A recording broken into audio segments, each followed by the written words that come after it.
Hello, how are you? I'm absolutely fine. Good afternoon. Good afternoon to Keeping you good too. health? Very well, thank you. Fantastic. Yeah, I thought I'll just come and discuss a few points regarding menopause. I know I'm past that age. Nevertheless, just to know, I mean, as a academic interest, what is the average age when a woman attains her menopause? Are there symptoms earlier or? Definitely. Menopause is something which is defined for all practical, clinical purposes as somebody who has not had any period whatsoever for one full calendar year. All right. Then it is classified as menopause. Average Indian women would be aging between 48 and 52. Is that right? Is it around the menopause age? However, it is variant for different populations, and it's kind of genetically determined as when your mother or grandmother would have attained their menopause. Being overweight and generally other comorbid conditions can delay menopause in certain people, and smoking kind of can accelerate menopause as well.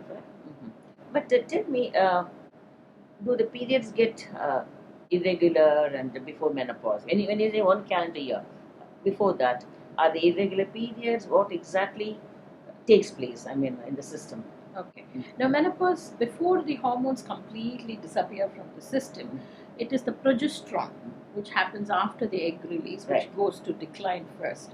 So, lack of that hormone and a lack of egg release on a regular basis obviously causes your periods to become kind of irregular. So if you are used to having a 30-day cycle, you might start experiencing a 60-day cycle or a 90-day cycle. Delayed cycle. And very scanty flow. And that usually starts about 6 months to roughly 18 months prior to the onset of the menopause itself. And apart from that, due to the sudden withdrawal of the hormones, I was just going to ask you that. You develop what we call hot flushes. Suddenly feeling a sense of hot flush across your body, your face, your ears, and complete sweating episodes. That's right. So people complain that they're feeling very hot, and when they switch on the air conditioning, feeling very cold, in and out of those kind of vascular symptoms. So night sweats are very common in the 18 months preceding to the menopause. Mood disturbances, generally feeling very snappy, irritable. That's right. That I have seen. Tearful without major reasons. Right. Feeling depressed. And lack of sleep, or most importantly, early awakening. Even if you have slept, very early awakening and not being able to go back to sleep is something they develop.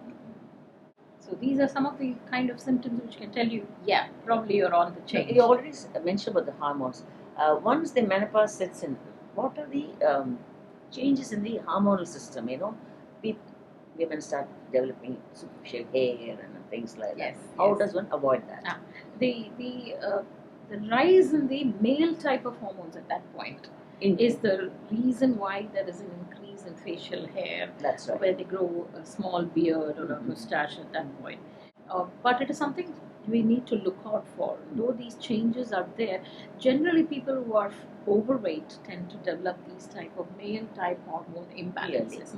But it's not something to be ignored and taken part of the menopause, because if you develop too much frontal balding or have excess facial hair more than what is kind of cosmetically applicable, and also the hoarsening of the voice or developing a deeper voice, and some changes in the private parts, that should alert to being seen by a gynecologist, because it might mean a tumor as well.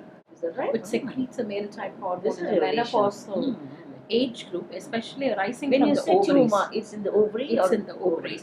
And menopausal age group is the time when the ovarian malignancy sets in.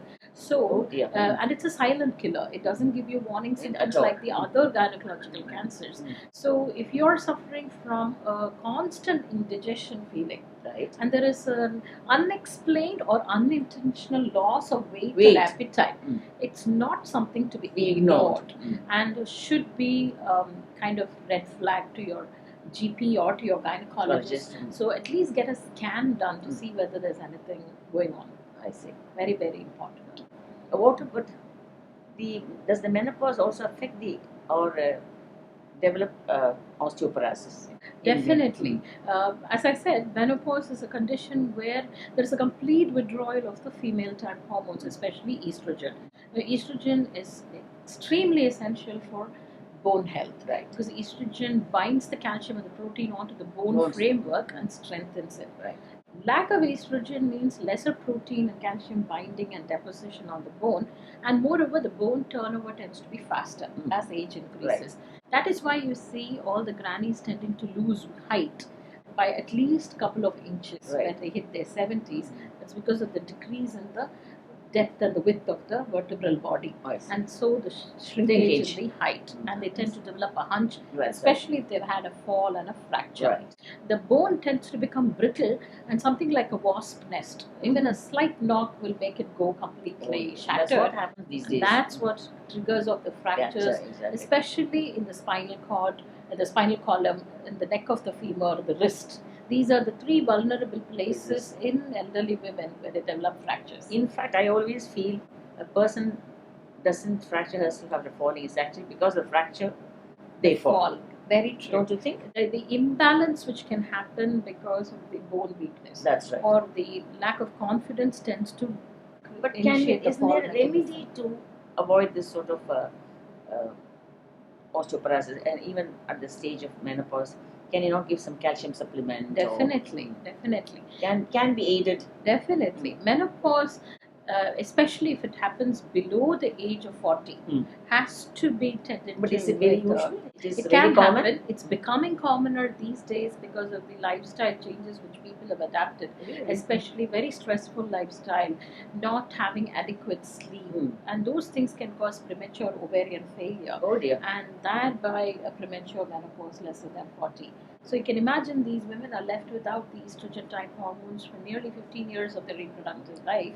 That also accelerates the obesity and yes, obesity is a pandemic now, and that causes far more osteoporosis than what would be expected.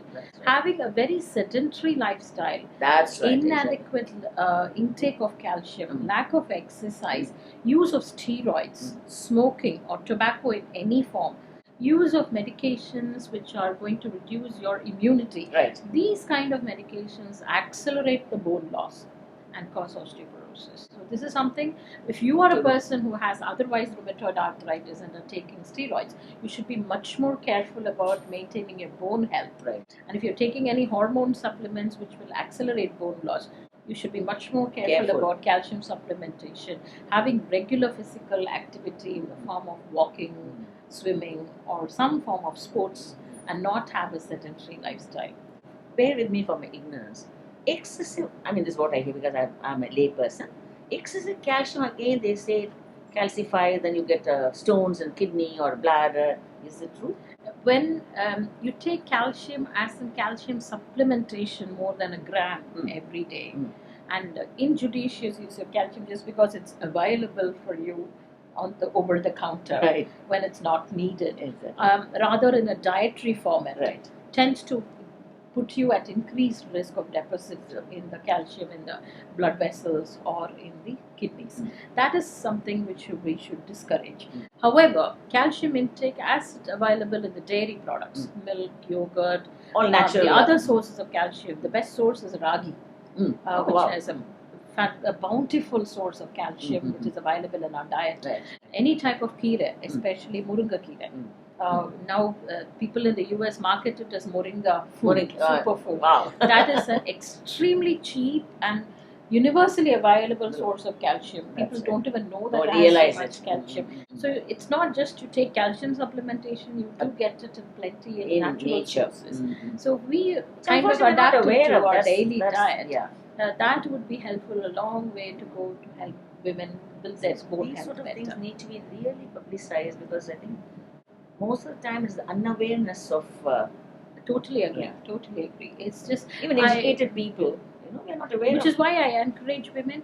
You do not need to go out for a walk if you're feeling unsafe on the roads, especially if you're alone. You don't have somebody to take you for a walk. Just get out and use your terrace in the sunlight to do a 20-minute pacing walk. It's more than enough for your bone turnover. And even if you can do small stretches, yoga minimally in a sitting posture. Posture. That itself is good enough enough. activity for somebody who's 75, Right. 80. So that's more than enough. All that we are asking you to do is increase the activity so the bone turnover happens and better mineralization of bone happens. That's pretty much it. So things are made so easy. Absolutely, absolutely. So thank you so much. It's been Been an a pleasure. enlightening talk. It's been a pleasure. Came to know a lot of things which we were unaware of. Thank you so much indeed. God Pleasure. bless you. Pleasure is ours. Bye, doctor. Thank you. Bye. Thank you.